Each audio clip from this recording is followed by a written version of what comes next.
Ukitaka kujua kuna uvuvi wa kipepo, anza kuomba kwa juu ya maono ulionayo. Unajua kuna watu wanaovuviwa kipepo, unaishi nao, unaofahamu. Kwa nazungumza juu ya eneo katika uvuvi wa kipepo. Nazungumza juu ya watu waliobeba uvuvi wa kipepo. Kwa ajili ya nini? Nakufundisha. Eneo lililobeba uvuvi wa kipepo huwa linazuia watu wenye maono, linazuia waombaji. Watu wanaokaa mahali pale ni watu wenye uvuvio wa nguvu za roho, iwe gizani au nuruni, ndio watafanikiwa. Bili, kuna watu waliobeba uvuvio wa kipepo. Kazi yao wakija kwako ni kukuharibu, sio kukutengeneza. Atakushawishi na roho itakushawishi mpaka uje ufunguke kujua nilikuwa naingia kwenye mifumo ya uharibifu. Alishaenda, vitu vimekwisha haribiwa, ila sababu ya Mungu kuleta uvuvio ni kukufanya uwe active spiritual. Akija mtu mwenye uvuvio wa kipepo, light bela kliki kichwani kwamba huyu mtu si sahihi. Maneno anayozungumza ni kama ananishawishi kwenda kwenye anguko, ni kama ninawaza, ni kama ninafikiri, ni kama ninaona kuna kitu hakiko sawa. Kipindi unawaza, jiulize ndani yako umetoka kwenye ibada gani? Kipindi unafikiri, unawaza kwa mawazo yako, Mungu anatumia mawazo ya mtu kwa ajili ya kusema naye, na shetani anatumia mawazo ya mtu kwa ajili ya kusema naye ili kumharibu. Kitabu cha Yoeli 2:28, neno la msifu. Wafanyabiashara, sio mko hapa, wazungukaji wa ulimwenguni, sio mko mahali hapa. Hakikisha umetengeneza uvuvio wako katika maisha ambao utakusaidia kufikia hatima, iwe kwenye juu ya watu, hakikisha unatengeneza juu ya eneo, hakikisha unatengeneza, kwa sababu kuna maeneo, Ijumaa nilifundisha nikasema, kuna maeneo hata uende umeokoka, anaitwa kitambaa cheupe, kingine kimefunguliwa Dodoma, nimekiona. Hata uende umeokoka, mambo yanayoendelea pale, kuna uvuvio wa kipepo kwa ajili kupenda sana kwa bei rahisi na kwa gharama. Kwa ukifika pale, hata kama umeokoka, Biblia inasema ikimbieni dhambi.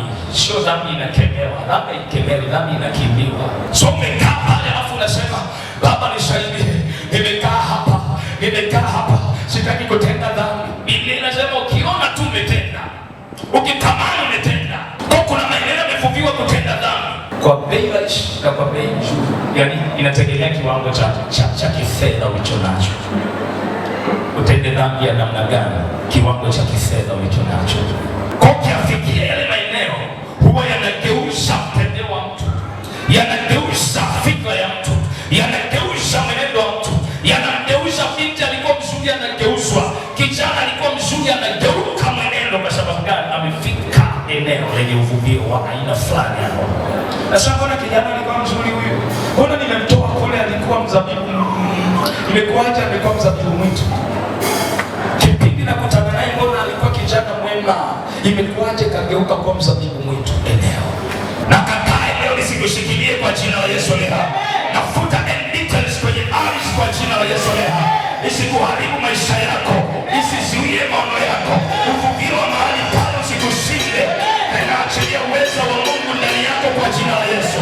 Mungu akuvuvie uwezo wa kushinda, mapepo yasikushinde, ukayashinde kwa jina la Yesu. Biblia inasema, ndio, hata itakuwa baada ya hayo, hata itakuwa baada ya hayo, ya kwamba nitamimina roho yangu juu ya wote wenye mwili, na wana wenu waume kwa wake, watatabiri. Hivi neno akilijua adui yako, alafu ana vibuyu na tunguli, nini kinatokea? Yaani akakaa koma akasema hapa amesoma, anaanza kucheka, anaanza kufanikiwa, alafu anajua nitamimina roho ipi alionayo pepe yako. Kipindi unazaliwa, roho ipi aliyekuwa nayo adui yako, anatumia nguvu ipi kukuharibu? Anasema akilijua hili neno adui yako, ni mnafikiria walijui? Nitamimina roho kwa watu wote wenye mwili. Wana wewe, watoto wako wana roho ipi ndani yao? Kama mama kaza kweli, kama baba kaza kweli, maana kuna watu huko duniani wanamimina roho juu ya watoto wako. Roho ipi wanaachilia? Tulimuona tangia mbali kama Yusufu. Roho ipi wanaachilia? Tuliona ataenda mbali kama Samuel. Na katalo yoyote miminwa juu yako isifanikiwe. Roho ya kipepo isifanikiwe. Roho ya kuzuia hatima isifanikiwe. Katika jina la Yesu sema nakataa. Wana wenu wa kike na wa kiume alafu watatabiri. Wazee wenu wataota ndoto. Na vijana wenu wataona maono. Sema Bwana nisaidie. Bwana nisaidie. Nikae kwenye maono tena. Nipe nguvu ya maono tena. Nipe nguvu ya maono tena. Nikae kwenye maono yangu. Katika jina la Yesu. Nakataa wewe usiote ndoto kama mzee. Sema nakataa. Usiote ndoto kama mzee. Bwana nipe nguvu ya maono. Sema nipe nguvu ya maono.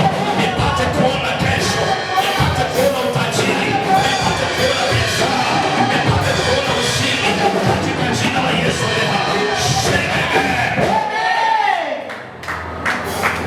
Vijana, natamani kijana wewe unaona kesho juu ya mtu. Unaiona kesho yako juu ya mtu. Unaiona kesho yako juu ya biashara. Unaiona kesho yako kwenye imani. Haya ndio maono. Haya ndio nini? Maono. Hivi nikiambatana na Virginia, ninaiona kesho yangu kwa Virginia. Unajua kwa nini watu wanaambatana? Acha nifundishe kitu. Kama una mume boga pole. Kama una mke boga pole. Kama una mpenzi kichoki pole. Sika pole. Wanaambatana kwa sababu kesho yake inaonekana ndani. Awe anacho, awe hana, ila kesho inaonekana ndani. Kama kesho yako kwa hiyo mtu haionekani, una waste time. Tutaonana mbinguni. Na mbinguni hamna kuoa wala kuolewa. Kule tunavaa mwili mpya. Huu tumeuacha. Hauna akili ya dunia. Kule hautajenga.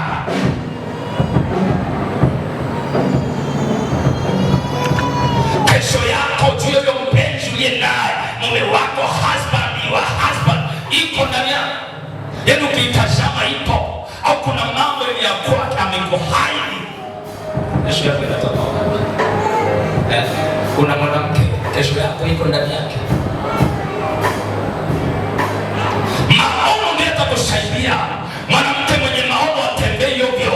Mwanamke mwenye maono akai ovyo. Mwanamke mwenye maono halali ovyo. Mwanamke mwenye maono haongei ovyo. Mwanamke mwenye maono hakai useless. Ana muda wote yuko ana focus kwenye maono. Akikutana na shamba anamtazama. Hivi huyo mtu yuko kwenye maono yangu kweli? Huyo mtu atatembea na maono yangu kweli? Atakamilisha. Nisikilize. Haujazaliwa kwa bahati mbaya duniani. Umezaliwa kwa kusudi duniani. Sisi kama unanielewa. Sisi kama unanielewa. Alafu kwa Yesu hamna kuchelewa. Acha nikwambie. Siku moja kwa Mungu ni kama siku, na siku 100 kwa Mungu ni sawa na siku. Hamna kuchelewa. Eti nimefikia miaka 50 sijui nini kita happen. Bwana kushangaze kwa ule ulio nao. Bwana kushangaze kwa majina ulio nao. Maana kwake yote yanawezekana. Iwe juu ya pesa Bwana kushangaze. Iwe juu ya ndoa Bwana kushangaze. Iwe juu ya huduma Bwana kushangaze. Kwake kuna uwezo wa jina la Yesu. Yakawezekane juu ya tumbo lako. Yakawezekane juu ya ndoa yako. Yakawezekane juu ya huduma ulio nayo. Kisha liharibike. Upate kibali.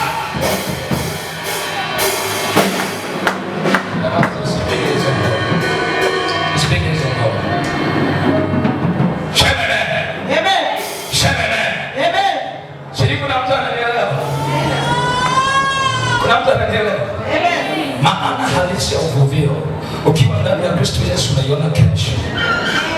Yaani unatembea huko unajua ninaenda. Bwana kuna kizuizi nikiondoa ili niende. Kuna giza natoa. Maana unaiona njia.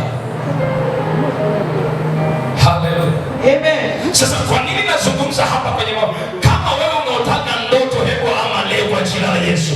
Nafsi yako ihame kuota ndoto. Nataka uone maono. Uwe na maono juu ya pesa. Uwe na maono juu ya maisha. Sio habari ya kuota ndoto wote. Ukilala kitandani utaota ndoto. Ila ulichoota ndio kimeharibu maisha au kimebeba kesho. Kwa ukiamka katika damu na nyama ulio nayo. Maono yanazungumza nini ulio nayo. Nimeota ndoto kuna kiziwizi